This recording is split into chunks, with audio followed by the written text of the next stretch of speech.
দর্শক, খালেদা জিয়ার মরদেহ রাখা আছে রাজধানী এভারকেয়ার হাসপাতালে। সেখান থেকে সরাসরি যুক্ত হচ্ছেন সহকর্মী ফারুক বাবু। ফারুক, খালেদা জিয়াকে নিয়ে কি বলছেন নেতাকর্মীরা, সেখানকার সার্বিক চিত্র আমাদেরকে জানাবেন। ডানা, আপনি জানেন যে খালেদা জিয়ার মৃত্যুর খবর শোনার পর থেকে এবারকার হাসপাতাল এলাকাতে বিভিন্ন জেলা এবং উপজেলা এবং বিভাগীয় শহর থেকে ছুটে আসছেন সাধারণ মানুষ থেকে শুরু করে বিএনপির বিভিন্ন পর্যায়ের নেতাকর্মীরা, যারা এখানে আসছেন যে শেষ যাত্রা বা বিদায়ের যে তার যে তাকে স্মরণ করা এবং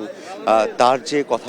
কথাগুলো আসলে দেশ জাতি গঠনের কথা, ন্যায়ের কথা এবং দেশের স্বাধীনতা সার্বভৌমত্বের জন্য তার যে প্রজ্ঞা ছিল, সেই প্রজ্ঞাকে ভালোবেসে এবং সে যে স্বজনহারা নিজেকে স্বজনহারা দাবি করার পরেও তিনি আবার বলেছেন যে এই দেশের মানুষও তার স্বজন এবং এই স্বজন ছাড়া সে এই দেশের মাটি ছেড়ে এবং তার জন্মভূমি ছেড়ে সে কোথাও যাবেন না এবং তার মৃত্যুর আগ পর্যন্ত তিনি এই মাটিতেই থাকার যে প্রতিজ্ঞা করেছিলেন, সেই প্রতিজ্ঞা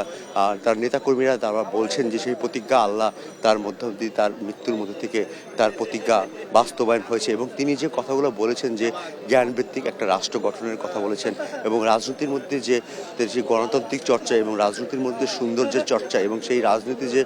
দেশের অর্থনীতির জন্য, সেই রাজনীতি দেশের মানুষের জন্য, সেই যে দিক নির্দেশনা তার দেখিয়ে দিয়ে গেছেন যে সেক্ষেত্রে নারী শিক্ষার ক্ষেত্রে তিনি প্রাথমিক বিদ্যালয় পর্যন্ত সকলের শিক্ষা ব্যবস্থাকে পুরোটাই সম্পূর্ণ বিনামূল্য করে দিয়ে গেছেন। সেই বিষয়গুলো নিয়ে তারা নেতাকর্মীরা এখানে আলোচনা করছেন এবং তারা বলছেন যে তার সেই যে দূরদর্শী চিন্তা ভাবনা এবং পরবর্তীতে যে দেশের পোশাক খাতের যে উন্নয়ন থেকে শুরু করে তার যে দীর্ঘ পরিসরী যে চিন্তা ভাবনা ছিল, সেই চিন্তা ভাবনার বিষয় নিয়ে মানুষ যে তাদের স্বাচ্ছন্দ্য জীবনযাপনের যে করতে পারছে এবং সেই মধ্য থেকে যে মানুষের যে একটা মুক্তি মিলেছে এবং মানুষের সে গণতান্ত্রিক লড়াই, দীর্ঘ লড়াই 17 বছরের স্বৈরাচার শেখ হাসিনার বিরুদ্ধে যে গণতন্ত্রের লড়াই এবং সেই গণতন্ত্রের লড়াইয়ে তিনি যে বাংলাদেশে গণতন্ত্র প্রতিষ্ঠা করেছিলেন তার শাসনামলে, সেই শাসনামলের গণতন্ত্র পরবর্তীতে তার জন্য অনেকটা বিপদ ডেকে এনেছিল, যা অগণতান্ত্রিক প্রক্রিয়ায় গণতন্ত্রের কথা বলার পরেও